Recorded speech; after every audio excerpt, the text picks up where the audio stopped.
welcome to the channel, guys. And today we are checking out when a killer gets manipulated into confessing. You're not under arrest. Right. You're not in custody. You're Right. free to leave. So just want to make sure Right. we're clear on that. Again, I appreciate you coming Must in. be Yes, dumb.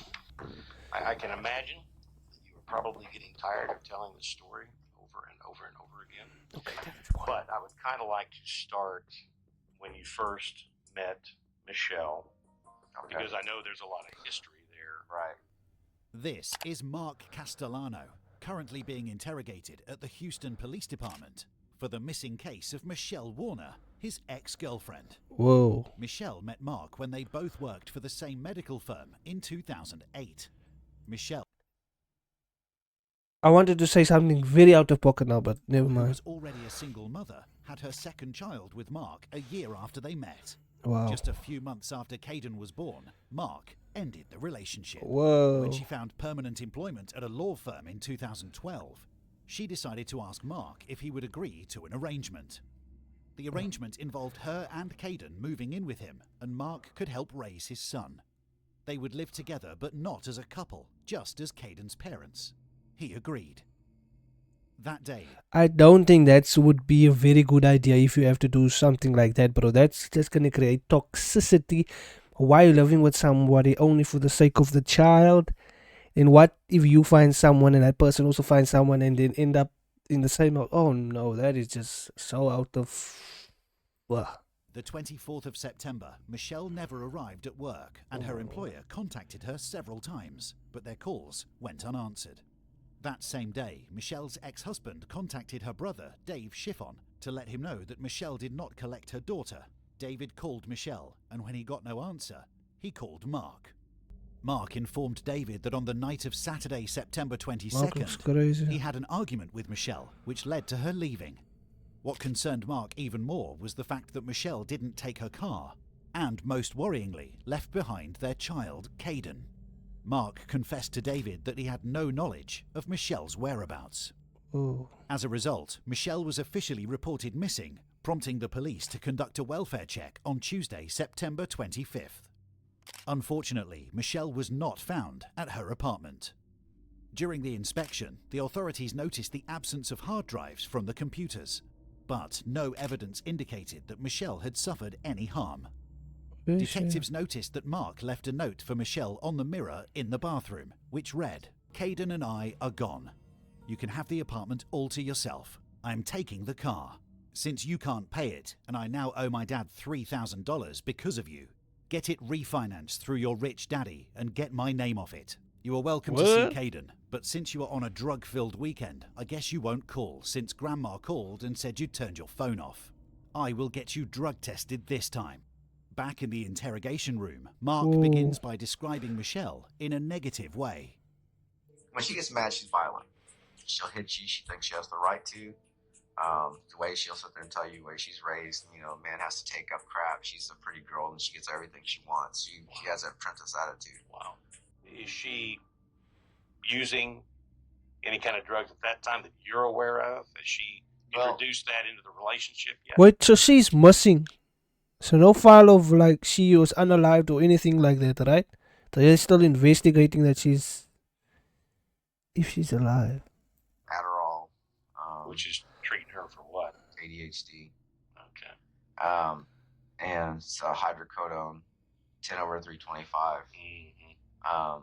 And she, getting to know me, she said, "Well, you were in a car accident.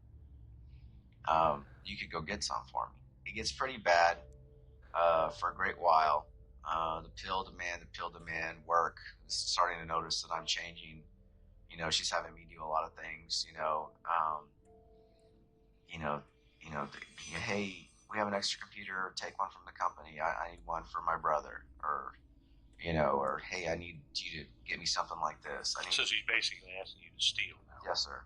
Okay. And of course I do it. Okay. Okay, Mark. I did it. Well, you're invested in this relationship. Right. She pretty much at this point owns me.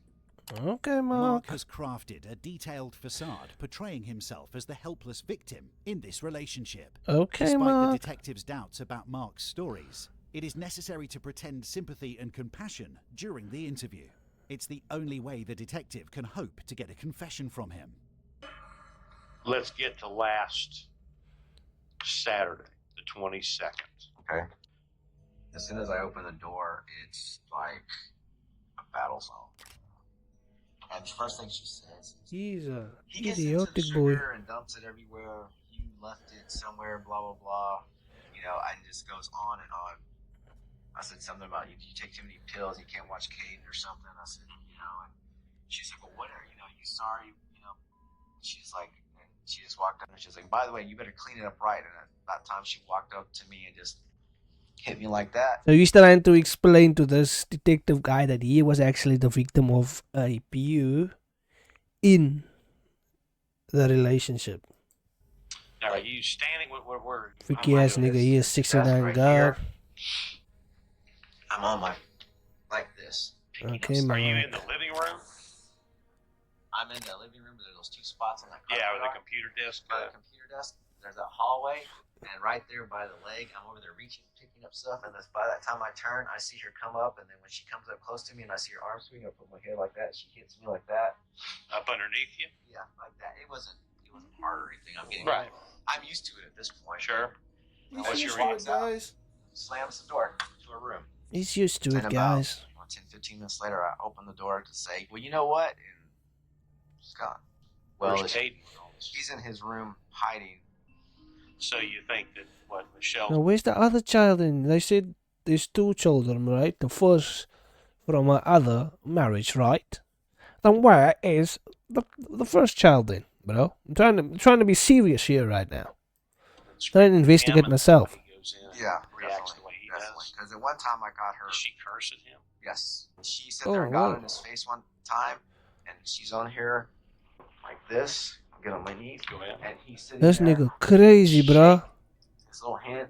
And she's sitting there grabbing him, and don't you ever, you're going to turn out to be a sorry piece of crap like your daddy, you sorry mother, little.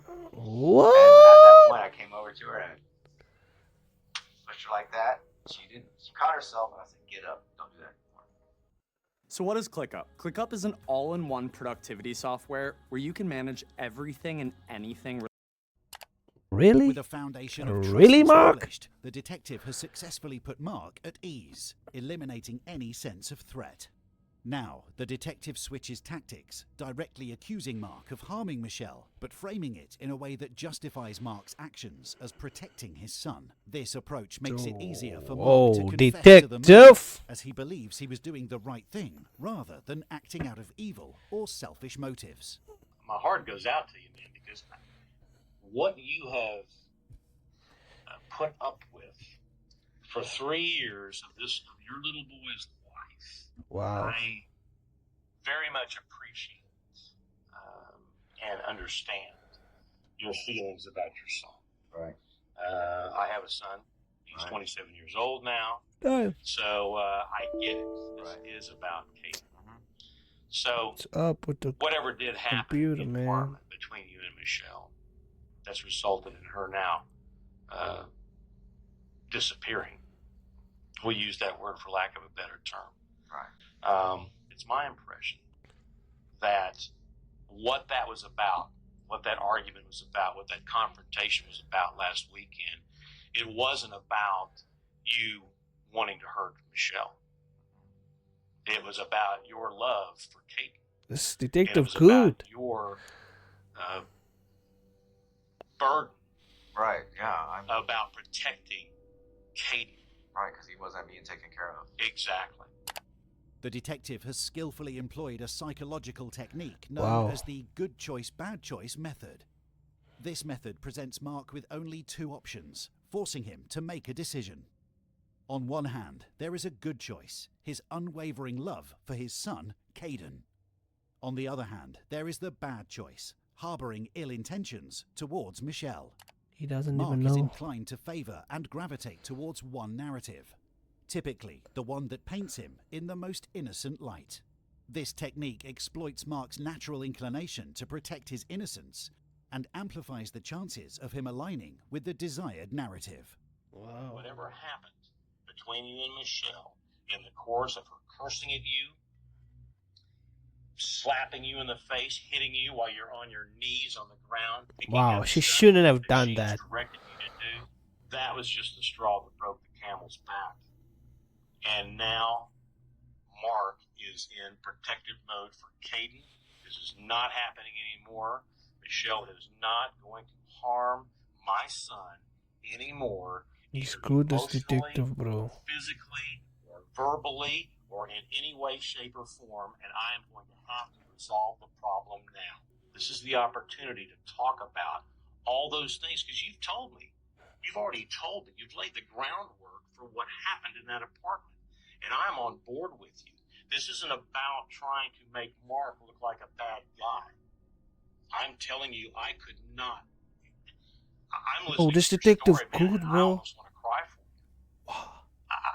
I just can't imagine the stress and the pressure put on you because of the love you have for Caden when you watch this woman continually berate him and treat him so terribly because she's doing the Sit same still thing now. to you that she's doing to a 3-year, and you're an adult. Mark is now in a situation where he feels Wow. cornered. He has two choices: Wow. confess or stop talking and ask for a lawyer. We both know. Michelle did not walk out of that apartment. She did not walk out of that apartment. We both know it. Whoa. We both know the circumstances under which whatever did happen, happened. I'm not wanting you to explain to me that you wanted to hurt Michelle. I want you to explain to me what you felt like you had to do to protect Kate. He's good, bro. So I want you to be honest with me and tell me what happened.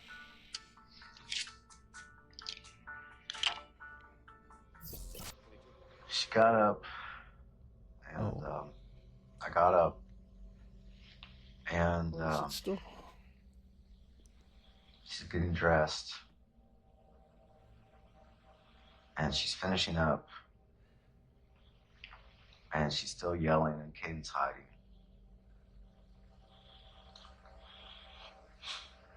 I grabbed her and I broke her neck. Told me I was a sorry and that she was going to control me the rest of my life. And I grabbed her by her neck and and just threw her on the bed. And, so she's facing you? Yeah, and I heard it pop, and then her tongue popped out, and that was it. Okay. I mean, I sit there and held it, and the time I realized what I did, she was dead. Whoa. Look at me, bro. Look at me. I'm sorry. Give me the death penalty, that's fine. I deserve it. Mark, look, I'm proud of you. Life is over with. Your life's not over with, Mark. Mark, kind of show me in the room where she was. Here's the bed. Detective is showing remorse. There's a closet. Here's that door going to outside. Okay. I walked in, and that's when I grabbed her, and then where's the body? threw her on the bed right there. I know this is painful, but I wanted you to demonstrate for Brian what happened. I push her and then grab her and then fall down on the floor. I know you're not going to do it because I got my brother Phil here to help me out. All right. And then I He's literally doing it, bro. Well, when she fell down, I heard that, and then her tongue stuck out, and I just was. Well, he's being honest though. Police obtained surveillance footage from outside the apartment complex. He was seen on the footage in the early hours of Monday morning, the 24th of September. At 3:21 a.m., Mark dragged a large container to Michelle's car. He made several trips back and forth to the car at 5:41 a.m. and then left at 6 a.m. Wow. Police searched the area around Mark's parents' home and found a number of items in a dumpster. They found a Pampers box, Mark's business cards, sunglasses, Michelle's credit card which had been cut up, and clothing, as well as a wad of black tape. Wow. During Mark's sentencing phase, his lawyer argued that his case was one of sudden passion. Sudden passion can be raised as a mitigating factor during the punishment phase of the trial in Texas. Whoa. It cannot be used as a defense to murder. Whoa. Jurors had to decide whether Mark was provoked to such a level of fear, rage, or resentment that any reasonable person in a similar situation with an ordinary temper simply would not be able to keep their cool. So what does this mean? If Mark was successful in this argument, it would mean that the maximum punishment for murder is reduced from life in prison to 20 years. and he could be sentenced to as little as 2 years. What? The jury did not find Mark's case was a case of sudden passion. He was sentenced to 27 years. He will be eligible for parole in 2026.